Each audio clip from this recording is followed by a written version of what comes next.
Across the Park podcast is proud to be sponsored by Globe Gas and Heating. For the best kitchen and bathroom renovations, boiler servicing and repair, and central and underfloor heating in the Northwest, head over to globecentralheating.com and quote Across the Park for a free quote.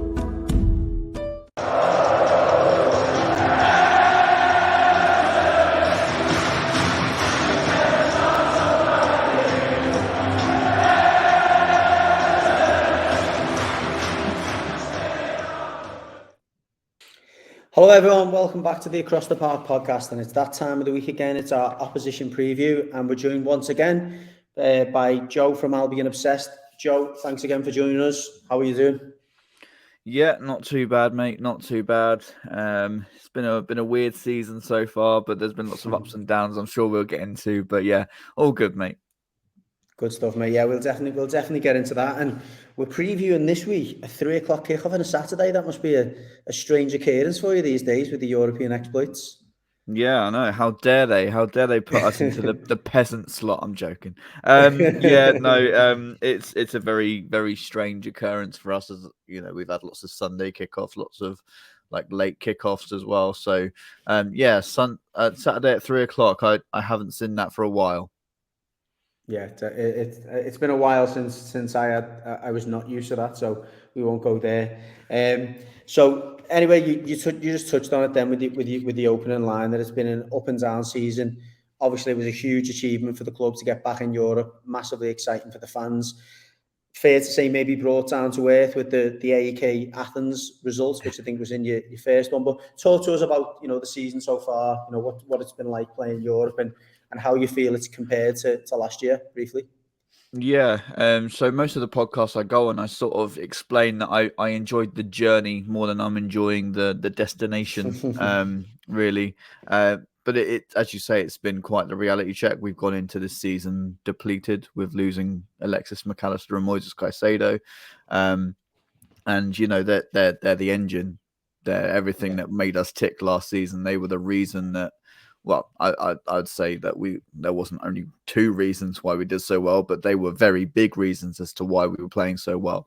And when you try and replace those with players from lesser leagues like League On and 37-year-old James Milner, you're going to struggle.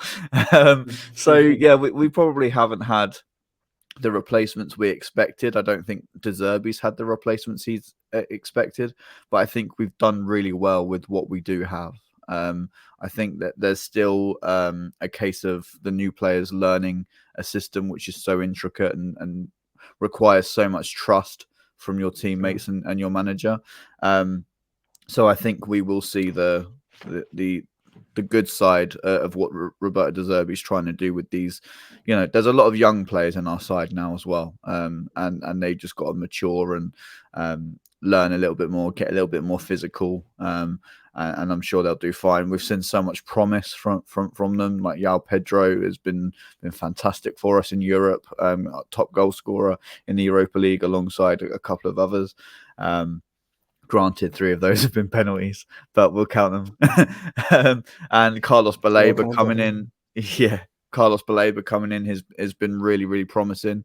There's still a lot of naivety defensively from him, and a lot of people trying to compare him to Caicedo, but I think that's completely unfair and unjust. You've got a really young player coming in and needs to find his feet. And I would say he's more the Basuma type rather than the Caicedo type, to be honest. He really drives the ball forward, drives the team forward with 4 or 5 strides, and then suddenly you're on a counter attack, and that's what he does really well. He hasn't quite got that defensive placement that Caicedo still possesses. So yeah, it's a weird transition, but we're just trying to get to know the players and getting to know. And they're trying to get to know our system as well, which is difficult. Well, you've mentioned a few of the younger players there, and that was going to be the next question there, so thanks for that. Obviously, the challenge that comes with Europe is that rotation of changing your team and maybe making 5 or 6 changes sometimes. Not that I'm enticing you to criticise De Zerbi by any way, shape or form, but Do you think he's got that balance right so far in terms of the selections he's made in Europe, the ones he's played in the league, and how many changes he's making? Yeah, I think what it is with our squad at the moment is we've got the depth, but do we have the strength in depth? I'm not sure. And De Zerbi has felt like his hand has been forced in terms of the changes he's had to make. And has he been vocal about that, by the way? Sorry, I'm just. Has he been kind of speaking about that as an actual problem for him, or are you just kind of reading in between the lines? I'm reading in between the lines a little bit because he's mentioned the changes in every press conference, in every post match. So he has mentioned it. Yeah. So he's mentioned the rotation, but he's not so much mentioned that it's a problem. Sure. So it's a hard one because we had such a successful season last season, and I don't think anyone wants to criticize De Zerbi or question him. No. But when does it come into the conversation of actually, is he doing the right thing at the moment? And he's had to adjust things as he's gone along, like the goalkeeper rotation. I believe now that he has stated that Jason Steele will be the number one, and Bart Verbruggen will be the rotation as and when we need it. Whereas 2 weeks ago we were talking about Jason Steele having 2 games and then Bart Verbruggen having 2 games, vice versa. And as I said earlier, this system requires so much trust in your teammates, and has Bart got that trust yet? I'm not sure.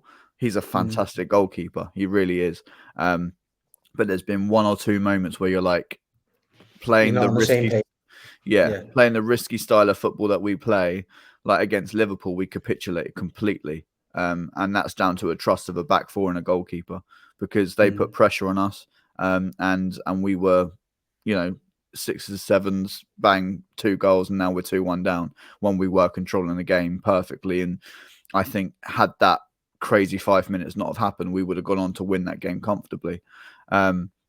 So yeah, it's a weird one at the moment because you want to trust all of the players that come in, and all of them that have come in have done well. But there's just that something's off. Something doesn't quite make sense yet.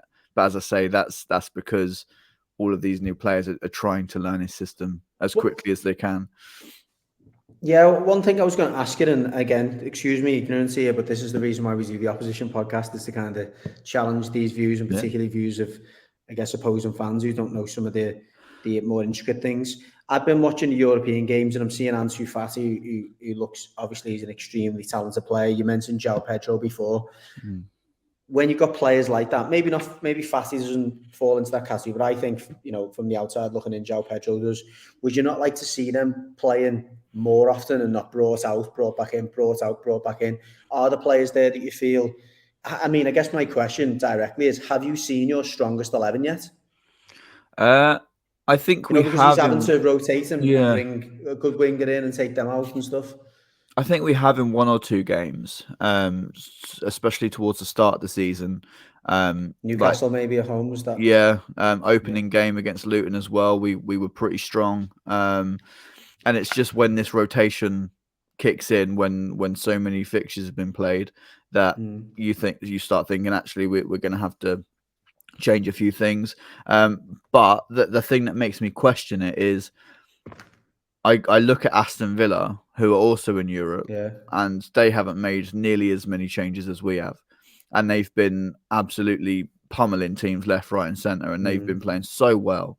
And then you look at us, and it's like we have that capability of doing that to teams, but we haven't got the consistency in the players, and they're going to know where each other are, etc.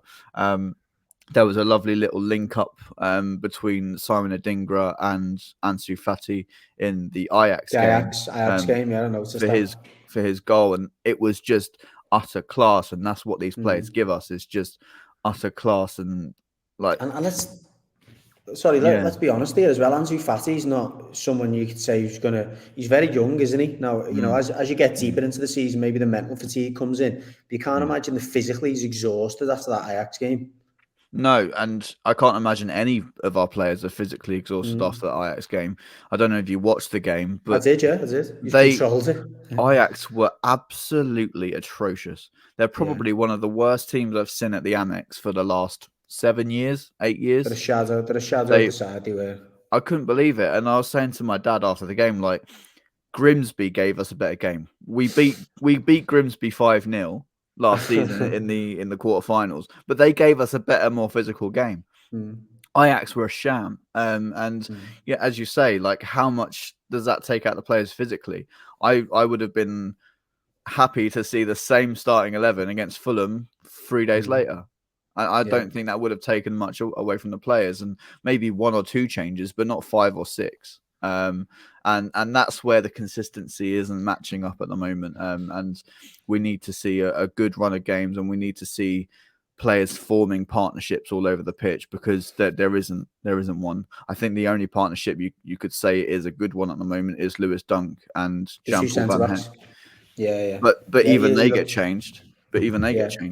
So yeah, we need to find that balance, and I think De Zerbi's doing everything he can to find that balance, and fans just need to sort of be patient, because we were patient with him last season when he came in and he was putting his point across to the players. Granted, we didn't have European football to balance, but once he found that balance, we were a force to be reckoned with, except for when Everton came to the Amex, of course. But we won't talk about that.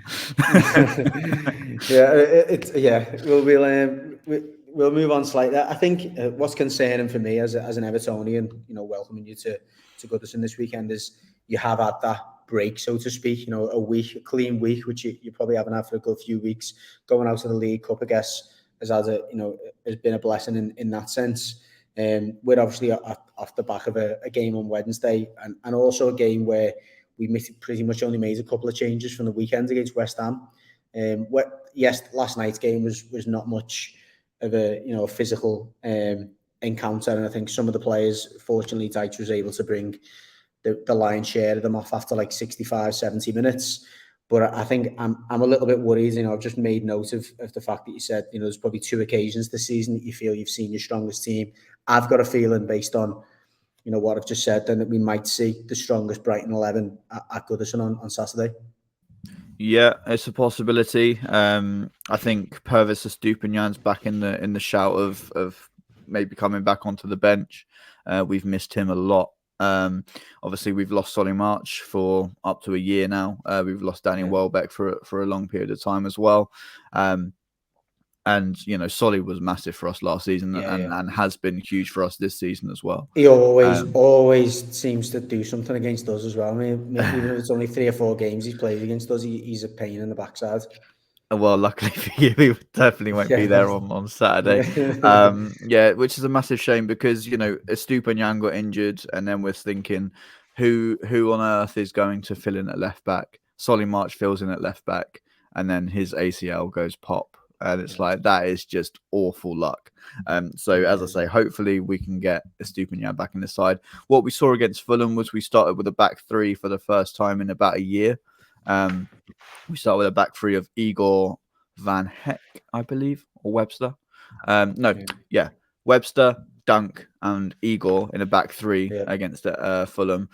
So I think if Estupiñán isn't fit to start, I think we'll see the same thing against you guys. We just don't big back 3, that as well, isn't it?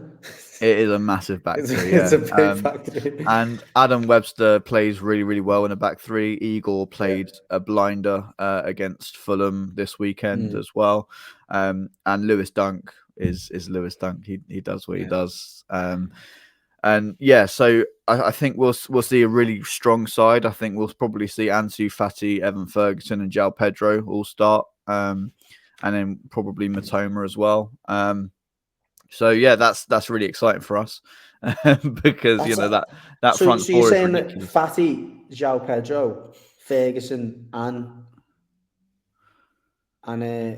Matoma will all start with possibly a back 3? That's what I'd love to see. That just an attacking.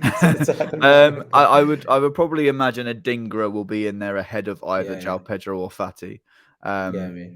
but I would absolutely love to see that front four together. I think I wouldn't. Well, yeah. Fatty can play anywhere across the front three. So can João Pedro. Evan Ferguson, is one of the best young strikers probably in the world at the moment. And Karim Matoma is Karim Matoma. You've experienced the receiving end of what he can do. So and I would love to see a Belieber and Pascal Gross central pairing. I think they work really well together, and Pascal Gross is probably one of the most intelligent footballers I've ever seen play for my football club. He's been such a fantastic servant, and every time he plays on the pitch, he gives everything. And he's played, I think he's actually played every single position for us outfield, which is ridiculous. As a football fan as well, and in this sense, a neutral, it's great to see him getting his recognition of an international call-up as well, so late in his career, and also playing outside of Germany. It's rare you see that, a German footballer who's not a high-profile footballer playing outside of his own country, getting a call-up so late. I think that's great to see. Yeah, it's a massive credit to him because we've been screaming for it for 4 or 5 years because we've seen the quality of him every single time he's put on a Brighton shirt. And as I say, he's one of the best footballers. He's got an incredible football mind. And in 10, 15 years' time, I guarantee that Pascal Gross is going to be one of the best managers in world football as well, because he is just so switched on. And every single manager that's managed him has absolutely adored him. There's no secret there that he's so integral to this team, and it has recently hit 200 appearances for Brighton. So, wow. Club legend status is fully received, and the statue's being built as we speak. Well, on the subject, so to speak, of statues, where do you see? How do you see this season panning out in terms of De Zerbi and this Brighton team? So you've touched on some of the issues you've had, which you expect over the course of the season to almost iron themselves out. When he starts to get the balance right. What are the expectations of the fans, and I guess what are you hoping for this season, given the balance of Europe and the league? I think the expectations are to not embarrass ourselves in the league, which I don't think we've done so far, and what I was fearful of when we had European football. West Ham-esque, I guess. Exactly, and to really take Europe by the scruff of the neck and give everything that we possibly can and get as far as we can. I think the first 2 games were a bit of a shock for us, as you say about Athens. They came to the Ajax and they bullied us all over the pitch. Which is exactly what you expect. And I think that the team looked at it a little bit naively and thought we would just play our football and run them off the park, and that wasn't the case at all. Don't get me wrong, we had really good spells in the game, but as soon as they get set pieces, they're going to score from them every single time, especially with how rubbish we are with defending set pieces as well. I think the expectation is to go as deep as we possibly can, and just to really enjoy it. I think, if anyone's familiar with the history of our football club, 27 years ago, we almost didn't exist. We were 1 point and 1 goal away from falling out of the Football League completely. So for us to find ourselves in Europe 27 years later, is quite the achievement. And the majority of our fans are of the older generation, I would say, and they're just enjoying it as we come. I've had conversations with my mum, conversations with my dad, and every time we come out onto that pitch and that European music is playing, there's tears streaming out their eyes. They're just so proud of this football club and what it's been through and where we are now. So I think whatever happens this season, we're going to be proud either way, because, as I say, we're battling Europe for the first time, and we're not embarrassing ourselves in the league by any means. We find ourselves 7th. We could even qualify for Europe again, which is not completely out of the question. There's teams around us that are faltering. So we just have to sort of keep the chase, and see where we are at the end of the season. But I'd love to see us get to sort of like the quarterfinals or the semi-finals of the Europa League. I think that would really cement what a fantastic season this could be. As I say, I've been enjoying the journey. Not so much enjoying the destination. It makes me very nervous every time we go out onto the Europa League stage because, all eyes are on you.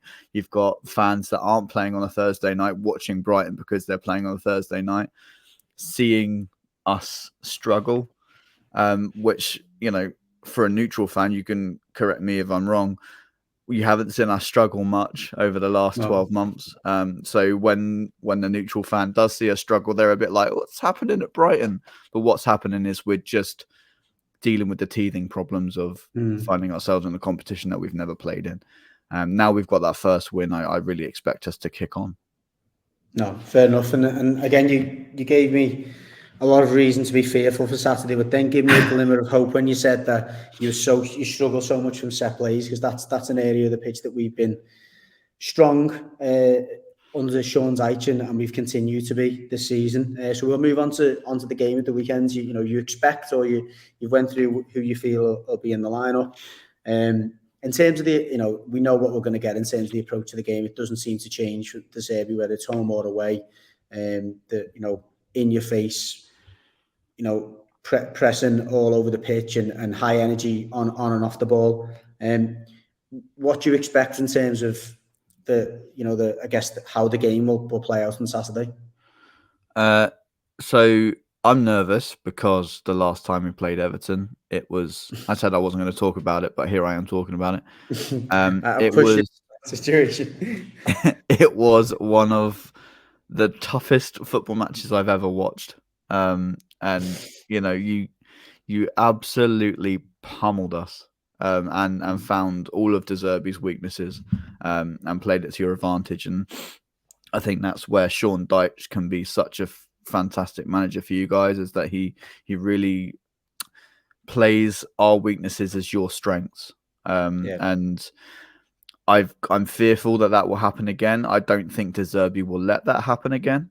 But then you have to think about the 11 that are playing against us and the manager that's playing against us as well. So I expect it to be a really physical game. I don't expect us to come and play you off the park and win 4-5-0. I expect one goal either way. I expect it to be high scoring because I think you will score from a fair few set pieces, and I expect that we will go up the other end and notch a few as well. So probably looking at like a 3-3 draw or something ridiculous. I've actually said 2-2 on another podcast, and I know exactly where you come from, and I think the set plays are going to be so key because one, as you just mentioned and I've mentioned, we are strong from set plays, and that's maybe at times your Achilles heel. But conversely, our biggest weakness is when we're disorganised. I mean, it is for any team, but particularly for us, we haven't got a great deal of pace in the defensive third. So when we're trying to recover from set plays, we struggle. And obviously, you've got a lot of pace on the break.